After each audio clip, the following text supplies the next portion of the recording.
بسم الله الرحمن الرحيم.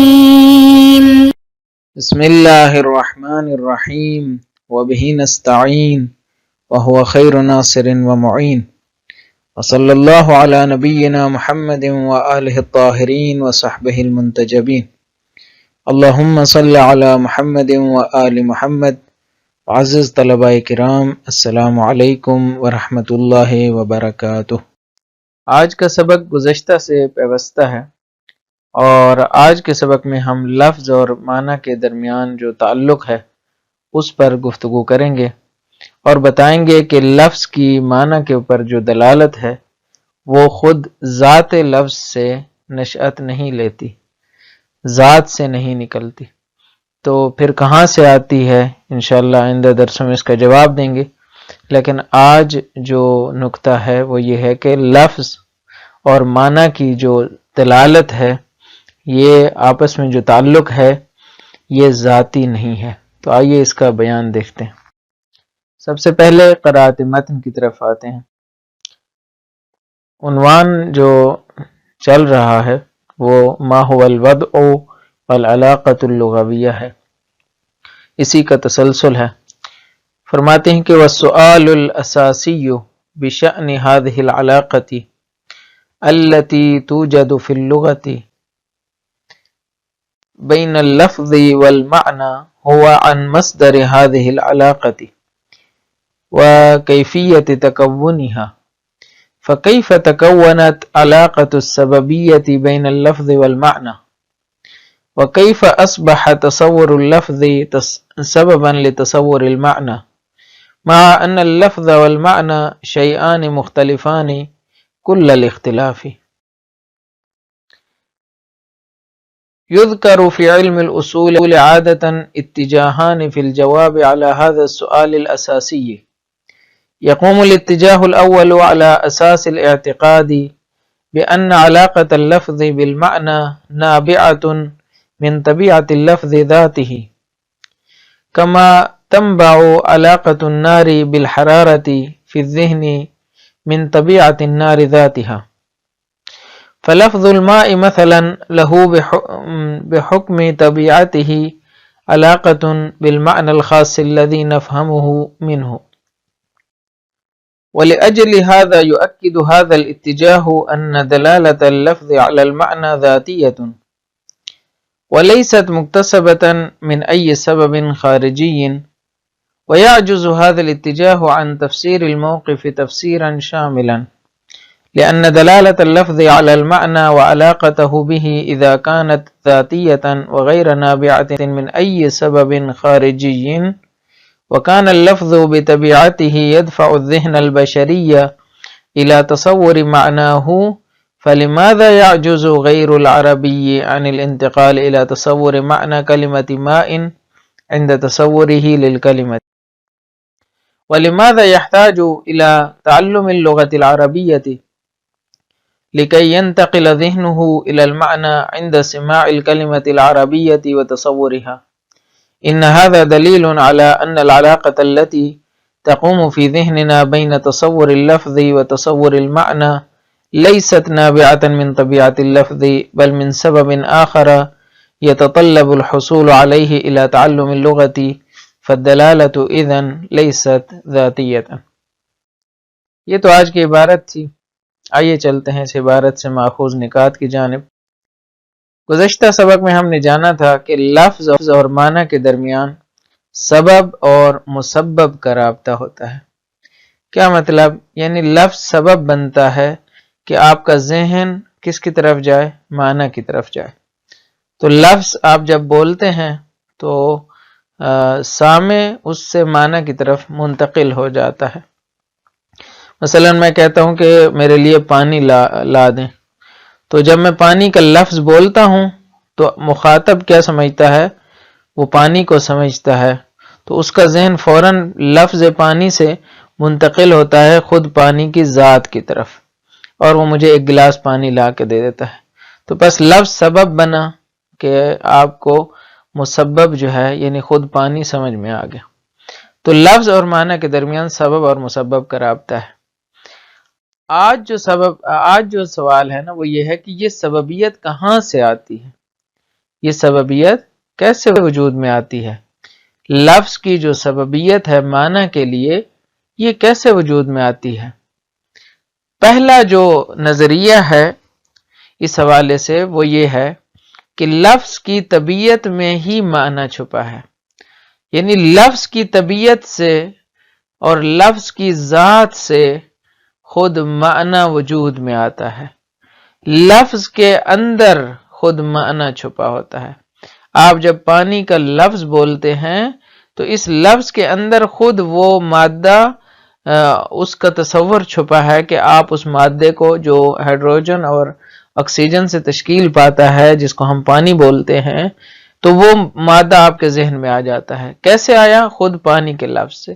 تو پانی کے لفظ کے اندر ہی وہ پانی چھپا ہے، یعنی لفظ خود سبب بنا ہے معنی کا، یعنی اگر لفظ نہ ہوتا تو آپ کا معنی وجود میں ہی نہ آتا، تو بس لفظ سبب بنا ہے اور معنی جو ہے وہ مسبب ہے خود لفظ کی وجہ سے۔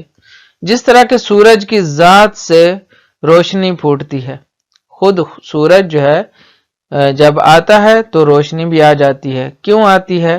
اس لیے کہ سورج نے ہی روشنی کو وجود دیا ہے۔ جب سورج نے روشنی کو وجود دیا ہے تو کیا ہوا؟ سورج کی ذات سے خود روشنی پھوٹی، بس سورج سبب بنا اور روشنی کے لیے۔ اسی طرح جس طرح آگ سے حرارت وجود میں آتی ہے تو آگ سبب بنی حرارت کا، لفظ بھی ایسے ہی ہے، لفظ سبب بنتا ہے معنی کا۔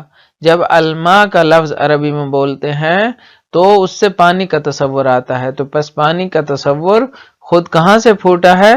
لفظ سے پھوٹا ہے۔ آپ کے ذہن میں پانی کا تصور کہاں سے آیا؟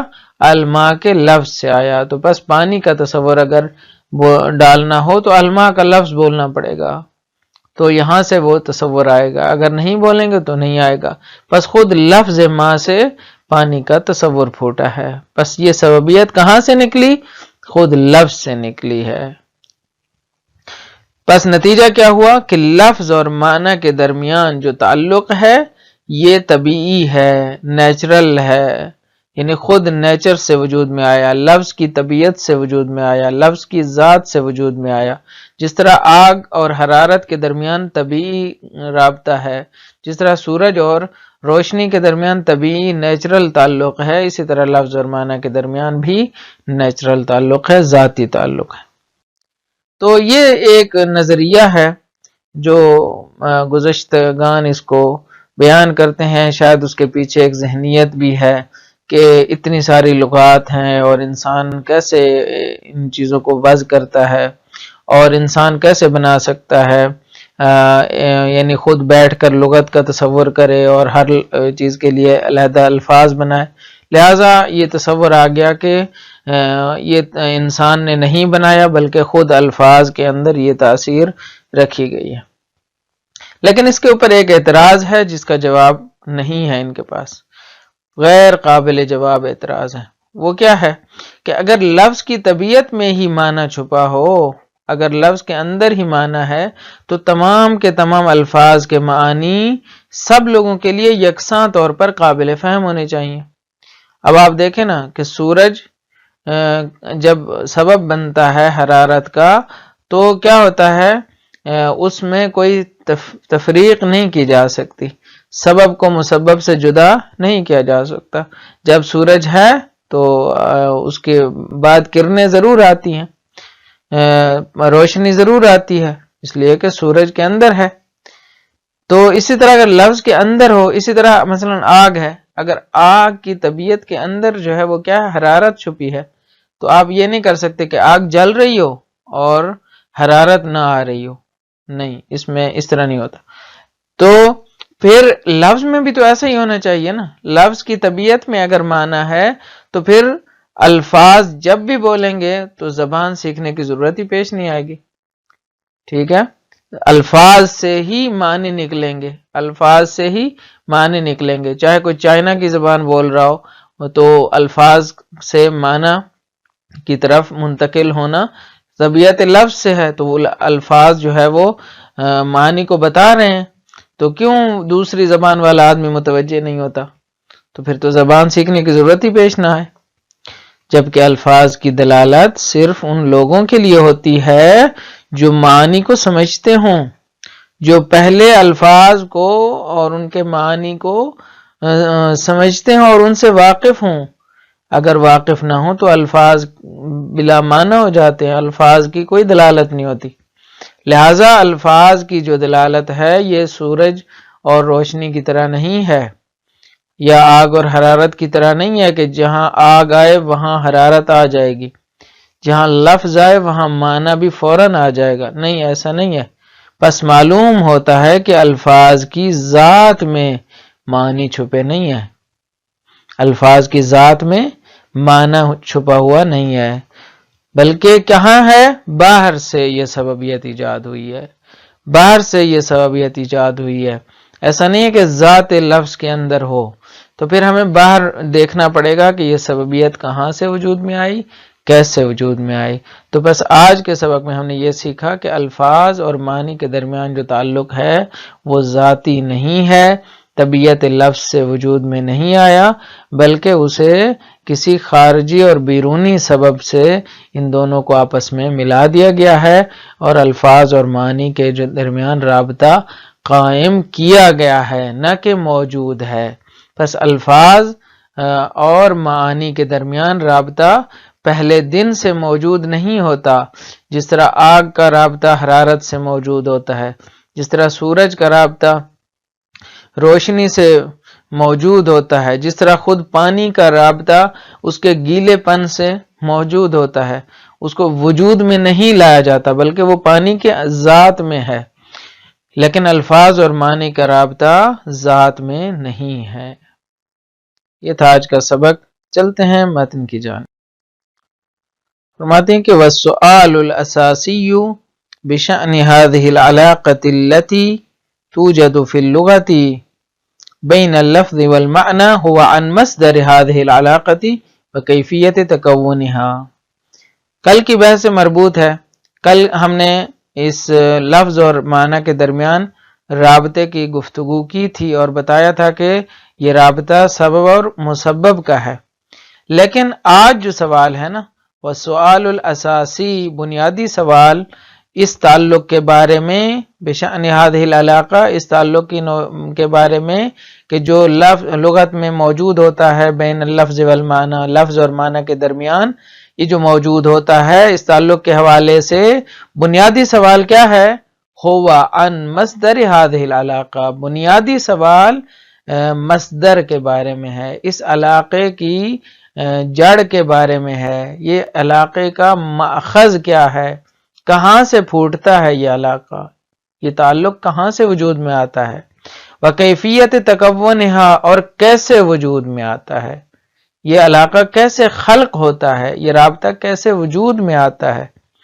فکیف تکونت علاقۃ السببیت بین اللفظ والمعنی، یہ جو سببیت کا رابطہ ہے لفظ اور معنی کے درمیان، یعنی آپ لفظ بولتے ہیں تو آپ کے ذہن میں معنی آتا ہے، یہ تعلق کیسے وجود میں آیا؟ وَكَيْفَ أَصْبَحَ تَصَوُّرُ اللَّفْظِ سَبَبًا لِتَصَوُّرِ الْمَعنَى، کیسے لفظ کا تصور سبب بنا معنی کے تصور کا، مع ان اللفظ والمعنى شیئان مختلفان کل الاختلاف، در حالانکہ لفظ ایک چیز ہے، معنی دوسری چیز ہے، معنی باہر ہوتا ہے، لفظ جو ہے وہ، الفاظ جو ہے وہ مثلا ذہن میں ہوتے ہیں اور زبان پہ آتے ہیں، مثلا پانی، سمندر، وہ تو باہر ہیں، آپ اس کے بارے میں مثلا انگلش میں سی کا لفظ ہے، یا عربی میں بحر کا لفظ ہے، یا اردو میں سمندر کا لفظ ہے، یا فارسی میں دریا کا لفظ ہے، تو یہ سارے الفاظ کیا ہیں؟ یہ الفاظ ہیں، اس کا اس موجود بیرونی سے کیا تعلق ہے؟ سی آپ بولیں، آپ اس کو کوئی اور چیز بول دیں، یا سمندر بول دیں، یا دریا بول دیں، لفظ کا معنی سے کوئی خاص رابطہ نہیں ہوتا طبیعی طور پہ، لہٰذا لفظ اور معنی دو الگ الگ چیزیں ہیں، شیئان مختلفان، دو مختلف چیزیں ہیں، کل الاختلاف، تمام تر اختلاف کے ساتھ۔ تو کہتے ہیں کہ یذکر فی علم الاصول عادتاً اتجاہان، عام طور پہ علم اصول میں دو نظریے بیان کیے جاتے ہیں، دو طرز فکر بیان کیے جاتے ہیں۔ فی الجواب علی ھذا السؤال الاساسی، اس بنیادی سوال کا جواب دینے کے لیے دو نظریے بیان کیے جاتے ہیں۔ پہلا نظریہ یہی ہے جس کو آج ہم نے بیان کیا اور نفی کیا کہ یقوم الاتجاہ الاول علی اساس الاعتقاد بان علاقۃ اللفظ بالمعنی نابعۃ من طبیعۃ اللفظ۔ پہلا جو اتجاہ ہے، پہلا جو نظریہ ہے، پہلا جو طرز فکر ہے، وہ اس بنیاد پر قائم ہے، علی اساس الاعتقاد، اس نظریاتی بنیاد پر قائم ہے کہ بأن علاقۃ اللفظ بالمعنی، لفظ کا معنی کے ساتھ تعلق نابعۃ من طبیعۃ اللفظ، لفظ کی طبیعت سے پیدا ہوتا ہے۔ نابعۃ، نبع ینبع منبع، یہاں سے نکلتا ہے کسی چیز کا پھوٹنا، نابعہ یعنی جو پھوٹتا ہے۔ کہاں سے پھوٹتا ہے؟ معنی طبیعت لفظ سے پھوٹتا ہے، ذات ہی یعنی خود لفظ سے پھوٹتا ہے۔ کما تنبع علاقۃ النار بالحرارۃ فی الذہن من طبیعت النار ذاتہا، جس طرح کے آگ کا جو تعلق ہے حرارت کے ساتھ، یہ کیسے آپ کے ذہن میں آتا ہے؟ کہتے ہیں من طبیعت النار ذاتہا، آگ کا جو حرارت کے ساتھ تعلق ہے وہ ذہن میں آتا ہے، یہ خود کہاں سے ذہن میں آتا ہے؟ من طبیعت النار ذاتہا، خود آگ کے اندر جو رابطہ ہے اس وجہ سے ذہن میں آ گیا۔ بس آپ کے ذہن میں جو تعلق قائم ہے آگ کا اور حرارت کا، یہ کہاں سے آیا؟ کیونکہ خود آگ کے اندر یہ تعلق ہے۔ بس لفظ الماء مثلا، پانی کا جو لفظ ہے، مثلا لہو بحکم طبیعت ہی علاقۃ بالمعنی الخاص، خود لفظ ما اس کا طبیعت کے حکم سے رابطہ ہے، بالمعنی الخاص الذی نفہم منہ، اس معنی کے ساتھ جو ہم پانی سے سمجھتے ہیں۔ بس لفظ پانی کا خود پانی کے ساتھ طبیعی تعلق ہے، اسی لیے تو ہم جب لفظ پانی بولتے ہیں ہمارے ذہن میں پانی کا معنی آ جاتا ہے۔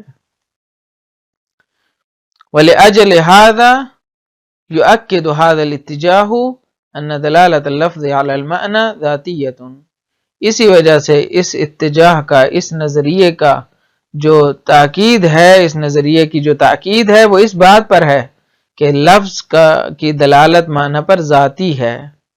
وَلَيْسَتْ مُكْتَسَبَةً مِنْ أَيِّ سَبَبٍ خَارِجِيٍّ، اور یہ کسی بھی باہر کے سبب سے اخذ شدہ نہیں ہے، کسی بھی بیرونی سبب سے لی گئی نہیں ہے۔ مکتسب یعنی لی گئی، یعنی کسب کیے جانا، باہر سے نہیں کسب ہوئی بلکہ خود لفظ کے اندر ہے۔ وَيَعْجُزُ هَذَا الاتجاه عن تفسير الموقف تفسيرا شاملا، لیکن مسئلہ کیا ہے کہ یہ اتجاہ عاجز ہے، یہ نظریہ عاجز ہے اپنے موقف کی وضاحت کر سکنے میں، تفسیراً شاملہ، ایک مکمل تفسیر، ایک ایسی تفسیر جو تمام کے تمام چیزوں کو صحیح بیان کر سکے۔ شاملہ یعنی ایک جامع تفسیر، جامع تفسیر نہیں کر پایا، کیوں؟ کہتے ہیں لأن دلالة اللفظ على المعنى وعلاقته به اذا كانت ذاتية وغير نابعة من اي سبب خارجي، کہتے ہیں لفظ کی دلالت معنی کے اوپر اور لفظ کا تعلق معنی کے ساتھ، علاقۃ اللفظ بالمعنی، اگر یہ ذاتی ہوتا، اگر یہ ذاتی ہو، اذا كانت ذاتیۃ، جب ذاتی ہوگا، اور غیر نابعۃ من ای سبب خارجی، کسی بھی باہر والے سبب سے یہ متاثر نہیں ہوتا، وکان اللفظ بطبیعتہ، اور خود لفظ ہی اپنی طبیعت کے ذریعے، خود لفظ کی وجہ سے، یدفع الذہن البشریہ الی تصور معنی، خود لفظ ہی بشری ذہن کو دھکیلتا ہے، یدفع یعنی دھکیلتا ہے، معنی کی جانب، خود معنی کی جانب لے جاتا ہے، لفظ خود معنی کو وجود میں لاتا ہے، معنی کا سبب بنتا ہے، معنی کے تصور کا سبب بنتا ہے۔ فلماذا يعجز غیر العربی عن الانتقال الى تصور معنی کلمۃ ماء عند تصورہ للکلمۃ، کیوں جو غیر عربی ہے، جو شخص عرب نہیں ہے یا عرب زبان نہیں سمجھتا، غیر العربی یعنی جو عربی سمجھنے والا نہیں ہے، دونوں کو شامل ہے، یہ شخص جو عربی نہیں سمجھتا کیوں عاجز ہے کہ انل انتقال، کہ اس کا ذہن منتقل ہو الی تصور معنی کلمت ما، کہ ماں کا جو لفظ ہے اس کا معنی وہ ذہن میں لائے۔ جو شخص جو مثلا ہمارے علاقے کا ایک کسان ہے جس نے عربی پڑھی ہی نہیں ہے، اس کو کہا جائے الماء آتنی الماء، اس کے ذہن میں کچھ نہیں آتا، کیوں وہ عاجز ہے کہ اس کا ذہن ماں کے لفظ سے معنی کا تصور نہیں کرتا، اند تصور ہی للکلمہ، جب وہ کلمہ ماں کا تصور کرتا ہے یا ماں کا لفظ اس کو سنائی دیتا ہے تو اس سے کیوں اس کا ذہن ماں کے معنی کی طرف نہیں جاتا، پانی کی طرف نہیں جاتا، کیوں وہ عاجز ہے؟ وَلِمَاذَا يَحْتَاجُ إِلَىٰ تَعَلُّمِ اللُّغَةِ الْعَرَبِيَّةِ، اور کیوں جو غیر عرب ہے وہ محتاج ہے کس کا؟ کہ وہ عربی سیکھے، لِكَيْ يَنْتَقِلَ ذِهْنُهُ إِلَى الْمَعْنَى، تاکہ اس کا ذہن منتقل ہو معنی کی طرف، عند سماع الکلمۃ العربیۃ وتصورها، جب وہ عربی کلمہ سنتا ہے اور اس کا تصور کرتا ہے تو اس کا ذہن معنی کی طرف جائے۔ کیوں اس کو ضرورت پیش آتی ہے زبان سیکھنے کی؟ دوسری زبانیں بھی ایسی ہیں، کیوں ہمیں مثلا چائنا کے الفاظ سے کوئی معنی ذہن میں نہیں آتا، اس لیے کہ ہمیں چائنا سے کوئی آشنائی نہیں ہے۔ کیوں مثلا ہمیں تھائی لینڈی زبان سے یا انڈونیشین جو مسلمان ہیں ان کی زبان سے بھی ہمیں الفاظ سے معنی سمجھ میں نہیں آتے، بھائی کہ وہ مسلمان بھی ہیں، تو ہمارا یعنی قلبی تعلق بھی ہے اور دینی تعلق بھی ہے، اس کے باوجود بھی ہمیں ان کی زبان سمجھ میں نہیں آتی، ان کے الفاظ سے ہمیں معانی ذہن میں منتقل نہیں ہوتے۔ اگر لفظ سے معانی نکلتے، خود لفظ سبب بنتا معنی کا اور یہ ذاتی تعلق ہوتا تو پھر ہمیں کوئی بھی زبان سیکھنے کی ضرورت پیش نہ آتی۔ تو لہٰذا کیا ہوا؟ یہ موقف عاجز رہا اپنی تفسیر پیش کرنے سے۔ ان ھذا دلیل علی ان العلاقۃ التي تقوم في ذہننا بین تصور اللفظ و تصور المعنی لیست نابعۃ من طبیعت اللفظ، یہی دلیل ہے اس بات کی کہ لفظ جو ہمارے ذہن میں جو قائم ہوتا ہے تعلق لفظ کے تصور اور معنی کے تصور کے درمیان، یہ نہیں پھوٹتا خود طبیعت لفظ سے، لیست نابعۃ من طبیعت اللفظ، یہ خود لفظ کی طبیعت سے، لفظ کی ذات سے، لفظ کی نیچر سے نہیں پھوٹتا، جس طرح کہ سورج کی ذات سے کرنیں پھوٹتی ہیں، جس طرح آگ کی ذات سے حرارت وجود میں آتی ہے، یہ لفظ سے معنی نہیں پھوٹتا، بل من سبب آخر، بلکہ کسی اور سبب سے معنی وجود میں آتا ہے، یتطلب الحصول علیہ، کہ جسے حاصل کرنا اس بات کا تقاضا کرتا ہے، یتطلب و طلب کرتا ہے، تقاضا کرتا ہے کہ الی تعلم اللغہ، آپ کو زبان سیکھنی پڑے گی، فالدلالۃ اذن لیست ذاتیۃ، پس دلالت ذاتی نہیں ہے، اذن یعنی نتیجیہ ہے، پس نتیجہ یہ ہے کہ دلالت لفظ کی دلالت معنی پر ذاتی نہیں ہے۔ تو آج کا سبق یہ ہے کہ لفظ کی دلالت جو معنی ہے، معنی پر ہے، اس کا منشا کیا ہے۔ ہم نے بتایا کہ ایک رائے یہ ہے کہ یہ سببیت خود لفظ کی ذات سے پھوٹتی ہے، جبکہ اگر ایسا ہو تو پھر زبان سیکھنے کی ضرورت ہی نہ پڑے، تمام الفاظ تمام لوگوں کے لیے قابل فہم ہوں، جبکہ وجداناً ایسا نہیں ہے، بس یہ دلیل، یہ رائے کمزور ہے اور ہم نتیجہ لیتے ہیں کہ لفظ کی دلالت معنی کے اوپر ذاتی نہیں ہے۔ اجازت دیجیے، اللہ تعالیٰ آپ کا حامی ناصر ہو۔ السلام علیکم ورحمۃ اللہ وبرکاتہ۔